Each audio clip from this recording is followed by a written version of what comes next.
Estoy tomando más agua y hable menos. Ya, ahora sí. Ahora sí, volviendo con el siguiente bloque. En esta parte vamos a analizar más que todo lo que es el impacto multidimensional del decreto y su sostenibilidad a largo plazo. Para eso empezamos con la pregunta de la brecha digital. Entonces, hablando de la perspectiva del desarrollo, ¿cómo esta medida puede ayudar a reducir la brecha entre el área rural y urbana? Mire, lo fundamental es de que se ha logrado reducir precios. Eso es muy importante. ¿Por qué es importante este detalle? Por un tema del tiempo. ¿A qué va? De que recordemos de que hoy por hoy podemos acceder a un smartphone aproximadamente entre 250 a 300 bolivianos de gama más baja, ¿no? Para tener acceso a internet, a tener acceso a alguna aplicación de conectividad, para tener cámara y demás. Tener simplemente ello en los años 80, es decir, hace tan solo 35 años más o menos, si finales de los 80, implicaba tener alrededor de $400.000. Para tener eso de manera portátil, sonido, que tenga grabación y demás, implicaba $400.000. ¿Por qué era tan caro? Porque el proceso tecnológico estaba haciendo ebullición, estaba empezando. Es decir, para tener una grabadora de sonido no tienes que tener una grabadora.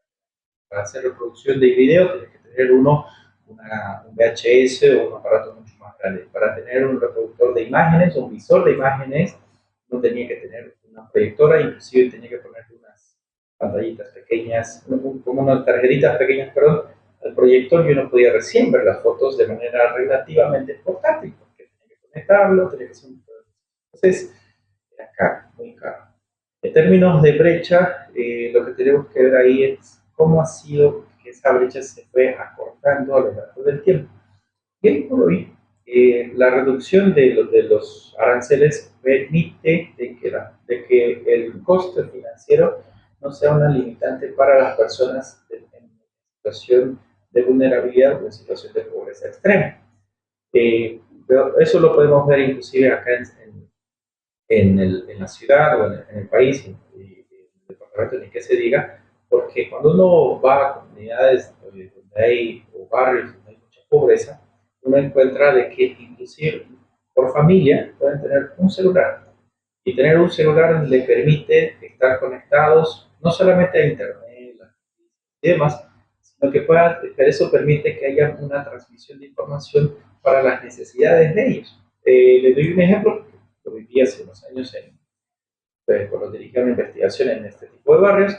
Lo que ocurría era de que utilizaban el celular como un mecanismo de prevención de seguridad para evitar de que haya robos, hurtos, ingresos pandillas, familias. Estoy hablando allá por el borde final de Distrito 8. Entonces, esta medida ayuda a que las familias puedan acceder, más pobres del país, puedan acceder a este tipo de dispositivos que años atrás era casi impensable que alguien lo tenga, era un lujo absoluto. Ahora ya es prácticamente masivo. Ese es por el lado más social, ¿no? Por el lado, cuando hablamos de la multidimensionalidad, normalmente en el desarrollo hablamos de la sostenibilidad ambiental, la social y la económica. Entonces, en la social, luego por ese lado. Por la parte ambiental, estamos pues, viendo de que hay un impacto en que no se necesitan tantos dispositivos, tanta chatarra, al final de cuentas, que a lo largo del tiempo no se van a chatarra, que se tengan que utilizar para satisfacer una serie de necesidades de servicio. En este caso, conectividad, inversión, inclusive para los estudiantes de la universidad, este arancel les beneficia porque incluye a las calculadoras. Entonces, ello implica de que no se tenga que erogar no se tenga que consumir tantos dispositivos para satisfacer una demanda, en este caso de información, de conocimiento, y a la larga no se termine acumulando en la chatarra. Es decir, más tecnología, menos bienes desechables. Y por último, ya en lo que viene a ser la cuestión financiera, económico-financiera, creo que es la más obvia, es mucho más productivo y provechoso porque el celular en particular o la mayoría de los bienes de línea negra son bienes que pueden ser utilizados como capital para generar recursos. ¿En qué sentido? Pues de la generación de negocios, compra y venta de algún bien o servicio.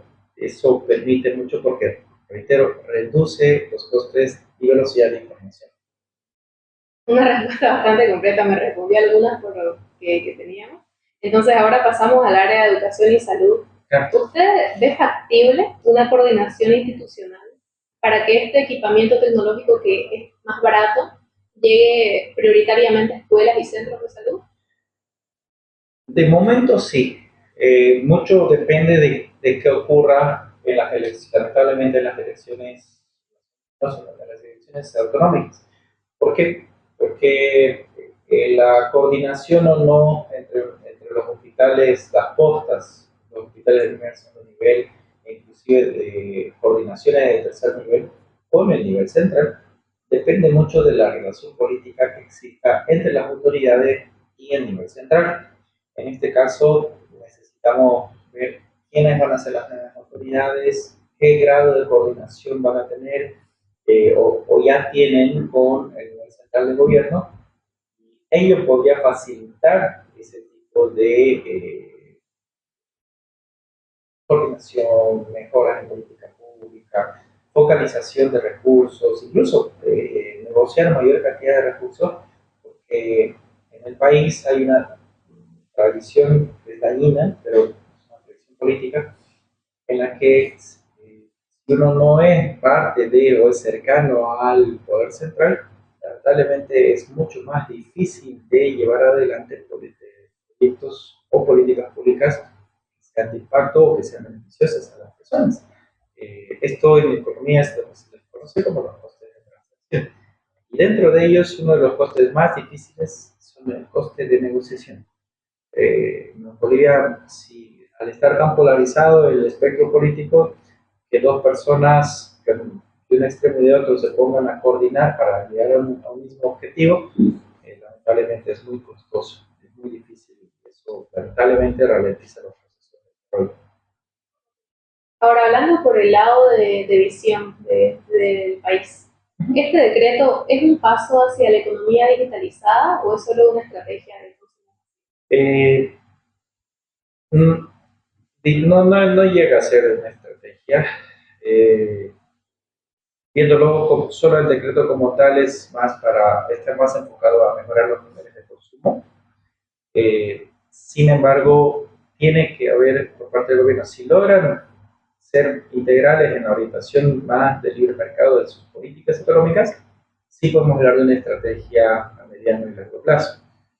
Pero de momento, y particularmente por lo que ocurrió con la ejecución con la COP, con todos los conflictos políticos que hubieron hace unas semanas, estamos viendo de que más fue algo muy focalizado en mejorar los niveles de consumo y eso también no es malo, significa que hay más oportunidades para las familias, pero sería mucho mejor que fuera una estrategia para que no solamente se vaya focalizando la política económica, sino que sea algo mucho más integral.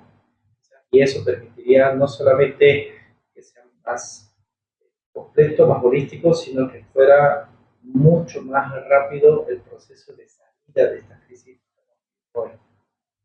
Sobre la sostenibilidad de esta medida, ante un posible cambio en el ciclo económico del 2027, ¿es institucionalmente viable el convertir la medida temporal en una política de Estado permanente? No creo que sea inviable porque el boliviano en general, el ciudadano, el empresario, el comerciante boliviano en general es muy abierto al libre mercado.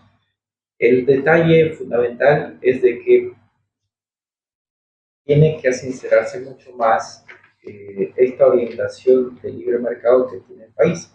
¿Por qué lo menciono con el tema de sinceramiento? Porque hoy por hoy la única salida de la crisis viene a ser a partir de liberar los factores de producción. Básicamente se lo logra flexibilizar el mercado laboral, mejorar los derechos de propiedad, reducir el tamaño del Estado, el, evidentemente cerrar la emisión monetaria casi por completo pero uno lo puede mencionar de manera muy rápida, pero los pasos para realizarlo suelen ser muy complejos, porque hay el generar una medida puede afectar mucho a otros sectores. Y ello viene a ser algo muy sensible. Para ello es que uno va haciendo estudios econométricos de cada medida para ver cuál va a ser el impacto de una medida. En ese sentido, la evidencia sugiere de que tiene que haber mayores niveles de libertad económica en el país, en esas 5 áreas que le mencionaba, porque de lo contrario vamos a seguir siendo un país bastante adverso a la inversión extranjera, bastante adverso a las exportaciones, a las importaciones, y al final de cuentas lo que estos últimos años se llamaba, ¿no?, el motorcito de la demanda interna, ese motorcito al final puede ser algo muy interesante en 1 o 2 años, pero no es de ninguna manera sostenible. La única sostenibilidad que se pueda dar es a través de un sistema de libre mercado o un sistema capitalista, y este capitalismo se funda principalmente en prácticas culturales. Y las prácticas culturales bolivianas son de libre mercado, si no, ese 85% de informalidad no existiría y estarían demandando constantemente mayor intervención del Estado. Y otra evidencia mucho más interesante es la de la historia económica. Pues, acá, ante la ausencia del Estado, sí hay una demanda de recursos, pero no hubo un ingreso de recursos, ha permitido de que Santa Cruz tenga más del 50% de volumen, que tenga casi un tercio del PIB que se produzca en Santa Cruz, la pobreza extrema más baja del país. Hay una serie de indicadores que demuestran que es la libertad económica la que permite que los países y las sociedades puedan progresar. Entonces, este decreto muere en 2026, en diciembre de 2026. Económicamente hablando, ¿qué es lo que pasaría en Bolivia el 1 de enero de 2027? ¿Habría un shock de precio o una especulación preventiva a finales de año? En primer lugar, habría una especulación, porque y eso va a estar cotejado, va a estar muy bien camuflado, porque el índice general de precios suele subir, es estacionario, ¿no? Entonces hay temporadas en las que hay más demanda de ciertos bienes y servicios, y otras en las que hay menos demanda. Eso produce un incremento de precios estacionarios, ¿no? Entonces, la idea.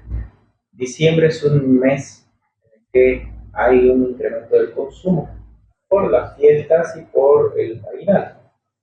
Entonces, ello genera niveles de inflación.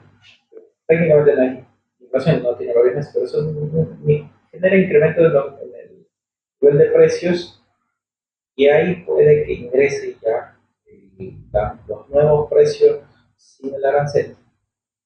Entonces, el impacto se estaría dando por las expectativas de eliminación del arancel en el mes de diciembre. Y claro, de ahí van a señalar que es más por el tema de la temporada que por el mismo arancel. El problema va a ser ya cuando estemos en enero, en febrero y los precios se mantengan elevados. Ahí sí va a ser más complicado justamente para el consumidor final, que van a ser las familias o los estudiantes con la calculadora, comprando o pensando en comprar una impresora.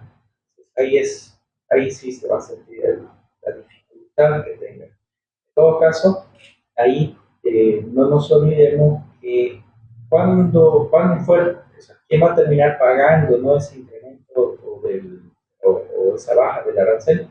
Va a depender de la elasticidad del precio de la demanda. Porque si el bien es inelástico, no va a importar que suba un poco más, el consumidor al final lo va a pagar. Pero si es elástico, en realidad lo que va a ocurrir es que la empresa va a sacrificar utilidad por lograr vender y que haya mayor rotación.